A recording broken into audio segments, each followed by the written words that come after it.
24 বছর পর আবারও আফ্রিকার মাটিতে বসতে যাচ্ছে ক্রিকেটের সবচেয়ে বড় মহাযজ্ঞ। আইসিসি 2027 ওয়ানডে বিশ্বকাপের 12টি ভেন্যু চূড়ান্ত করেছে। দক্ষিণ আফ্রিকা, জিম্বাবুয়ে ও নামিবিয়া যৌথভাবে আয়োজন করবে এই আসর, যেখানে হবে মোট 57টি ম্যাচ। দক্ষিণ আফ্রিকা থাকবে 8টি ভেন্যু, জিম্বাবুয়েতে 3টি এবং নামিবিয়ার রাজধানী উইন্ডহোকে 1টি।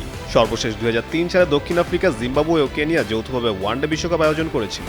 দীর্ঘ 2 দশকের বেশি সময় পর আবারও আফ্রিকায় ফিরছে বিশ্বকাপের উন্মাদনা। জোহানেসবার্গে আয়োজিত অনুষ্ঠানে ভেন্যুগুলোর ঘোষণা দেন আয়োজকরা। সেখানে উপস্থিত ছিলেন গ্রায়াম স্মিথ, হাশিম আমলা, মাখায় অ্যান্টনি, টেম্বা বাবুমা, কাগিজু রাবাদা ও হ্যামিল্টন মাসাকাজ্জাদের মতো তারকারা।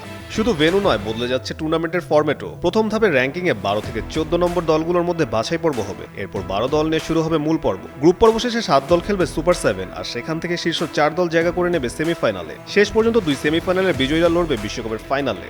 আইসিসি চেয়ারম্যান জয় শাহ বলেছেন, 24 বছর পর আফ্রিকায় বিশ্বকাপের প্রত্যাবর্তন ক্রিকেটের জন্য একটি ঐতিহাসিক মুহূর্ত।